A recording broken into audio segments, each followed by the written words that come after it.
Hey guys, welcome to Smack Talk's WWE Sides episode. If this is the first time you've ever clicked on our episodes, this is pretty much a quick reminder of what we do here. We look at all the side shows on the WWE network from NXT 205 and the Mixed Match Challenge, and we give a quick review of each match, each promo, and what we think about how the show is moving on in the direction it's going. So if it's not your first time and you've come back to watch another episode, hi, thank you for joining us again. If not, if first time again, welcome for joining us. Now let's get started with 205.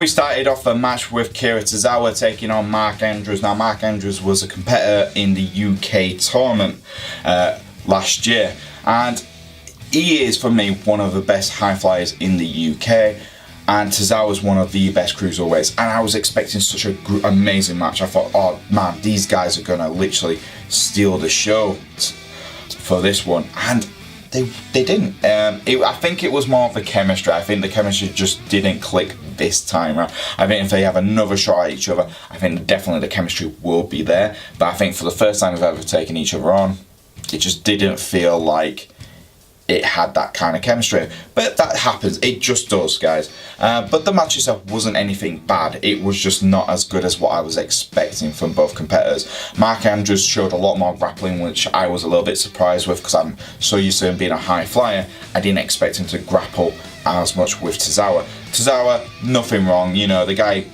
had a hard hitting match, which you do expect from him, and it was just a surprise. Tozawa looked like he was about to get the win. He was about to pin Mark Andrews, but Mark Andrews used his body weight to convert the pin to pin Tozawa. Tozawa just looked absolutely shocked. He did not understand what had just happened. And Mark Andrews knocked out probably one of the bigger names in the 205 tournament. So that's cool as well.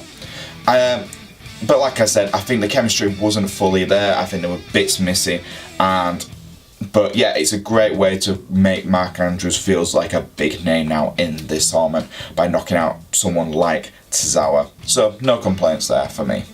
And we had a promo with Gentleman Jack backstage talking about the Cruiserweight tournament, but he was interrupted by the new 205 GM, Drake Maverick, who said, look, nice suit, but do you think it's appropriate attire for a wrestling ring?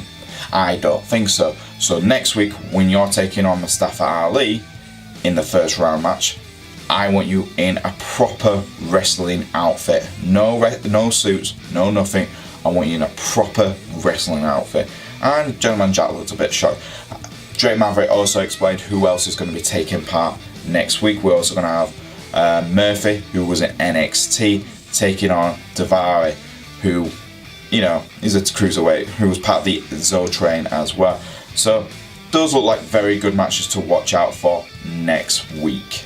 We got to the final match of the night on 205, which was Tony Nese taking on Drew Gulak. Now these two have been partners, tag team partners. They've fought each other a few times, but after what Maverick had said to them, saying, look guys, you need to stop being idiots, you know, you got so much potential but you just don't capitalize on it. I need the guys who I have seen before at the Cruiserweight Classic. I want those guys, not these gimmick kind of characters. And to be honest, it was a very hard hitting match. I was very, very surprised. Gulak jumped a lot. He was high flying a bit there. His feet left the ground, and so did Tony Nese. So that was kind of cool. And both guys looked like proper heel cruiserweights. They were grappling, they were high flying, they were doing everything they needed to get the victory. Both men really wanted to go out. Gulak looked like he wanted to shake Tony Nese's hand at the start. Tony Nese was not having any of it.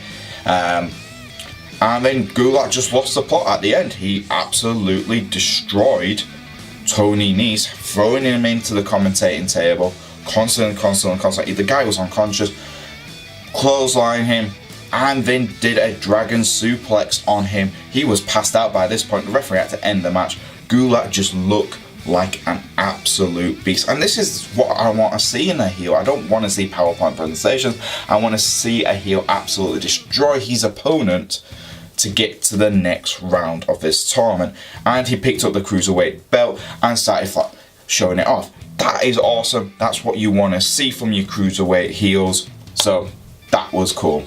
So that moves us on to the Mixed Match Challenge, where we had the husband and wife team of Rusev and Lana taking on Elias and Bayley. Now, throughout the week, they've been showing montages on the Facebook Live stuff of Rusev and Lana actually training, and Elias and Bayley learning to play the guitar. Yeah, that happened. For me personally, it felt like it could have gone either way. With one, Elias getting beaten by Rusev because of Elias getting injured by Braun Strowman by getting hit by a massive base, or Lana getting pinned by Bayley. Because let's be honest, by this point, Lana had not had a win under her belt in the WWE.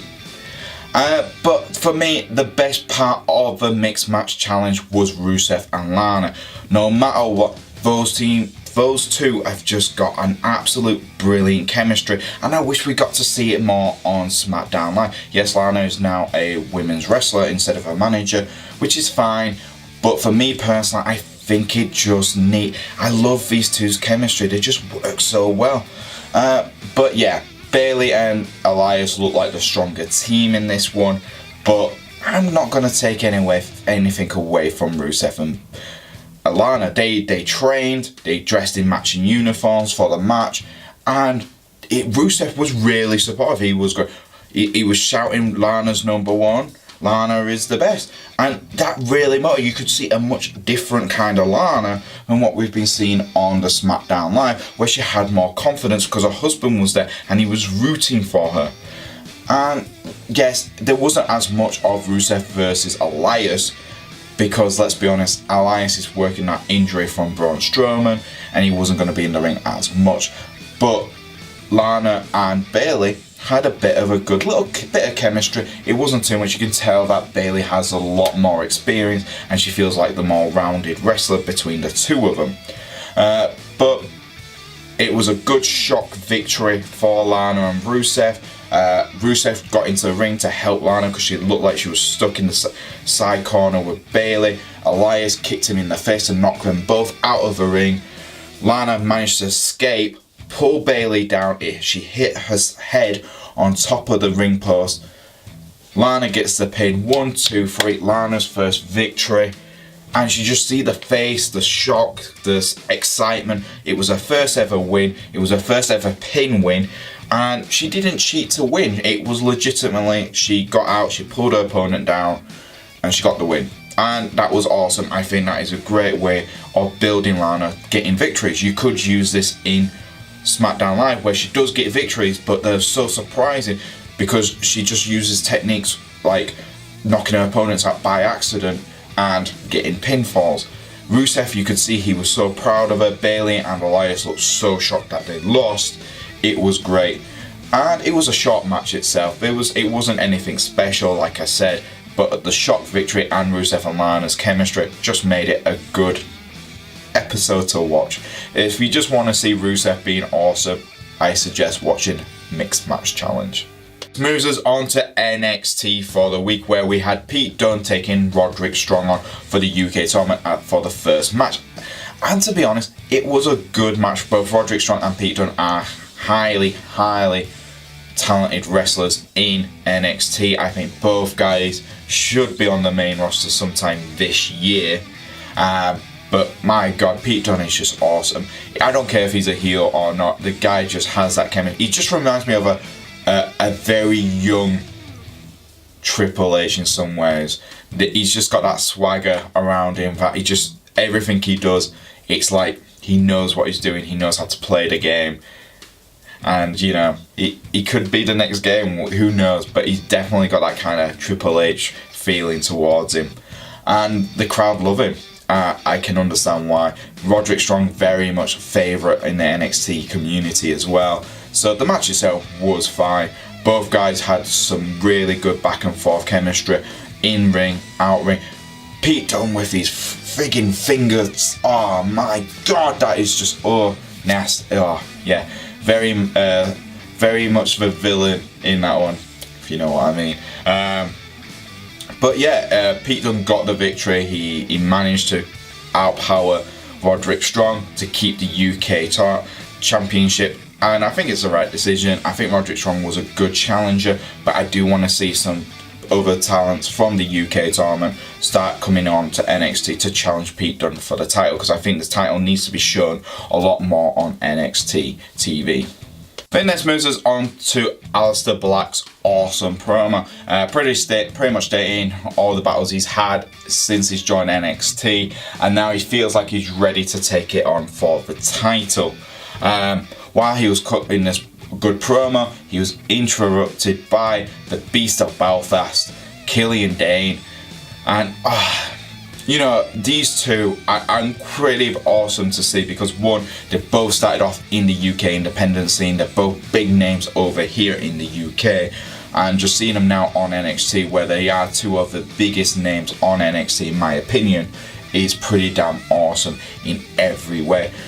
Dain was pretty much like, look, if you're gonna get in my way, I'm after the title now, I will take you out. And Aleister Black just went, well, we've crossed paths now, it's time for you to fade to Black, Dean. And I was like, yeah, I will pay to see that match. That could be a really good match in the next couple of weeks. But yeah, no complaints. I think this is a good feud to start now. I think Aleister Black has to be #1 contender coming up soon, because damn, he needs to get a call up to SmackDown or Raw soon enough, because the guy is he's so good in the ring. I think he will be a great addition to the main roster very much soon. Moves us on to a tag team match where we had TM61 taking on Duckworth and Skyler.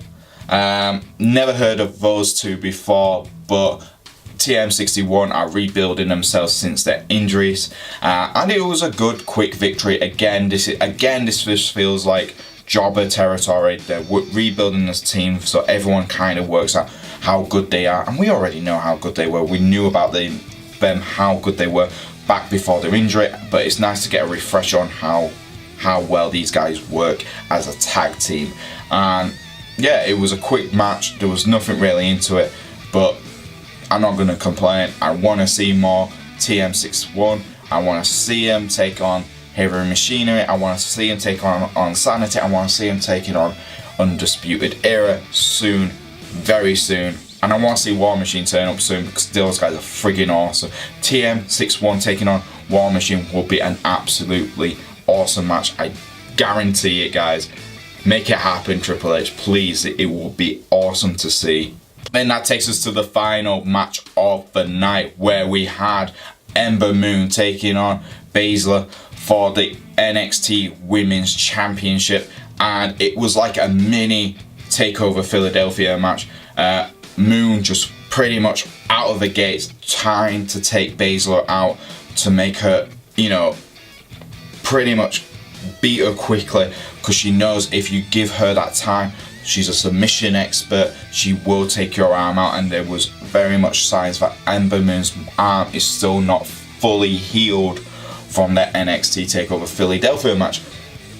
And that's what happened. Moon was on top for the beginning of the match, but soon enough Baszler took over and started destroying Ember Moon very, very quickly with arm submissions, trying to break the arm. And then after a while she just started to, what it seemed like, to play about and torture Ember Moon's arm just for the fun of it. This caused Kairi Singh, the winner of the Mae Young Classic, to come out, and it was quite funny. She comes marching out like she does, like a little pirate, which is cool, and she just knocks out Baszler. She chases her away. Baszler looks like she's about to walk off. The match is forfeited. Baszler gets the win because of disqualification, because Kairi Singh got involved because she was helping out Ember Moon. But Baszler tried to take Kairi Singh out again, but Kairi Singh speared her and Baszler just disappeared after that, and you saw Kairi Sane helping Ember Moon backstage, and I thought, oh, this could be interesting. Does that mean we could see a triple threat match coming to WrestleMania where we see Kairi Sane, Ember Moon and Baszler take each other on for the NXT Women's title? I wouldn't mind that at all. And there you go, guys, that was NXT 205 and the Mixed Match Challenge for this week. We also did get confirmation that next week Johnny Gargano and Cien Almas will be taking each other on for the NXT title. If Gargano cannot win, he will leave NXT. Wonder who's going to win that one. Don't know how they're going to do that. It'll be interesting to see. But I think there were matches which had so much, I think, had chemistry where you can definitely see where these are going. But yeah, Pete Dunne and Roderick Strong get MVP for the week. The highlight for me is Lana and Rusev, mainly because of their chemistry in the Mixed Match Challenge. And yeah, it wasn't a great week, but you definitely see where the directions each show's going. 205 is definitely building itself up to be a lot more serious. Stupid gimmicks are getting taken out of the show, and that's great to see. You can see Triple H's very much NXT thumbprint on the 205 brand now. You see NXT where the storylines are continuing, and you can see these feuds really going to get exciting towards WrestleMania stage.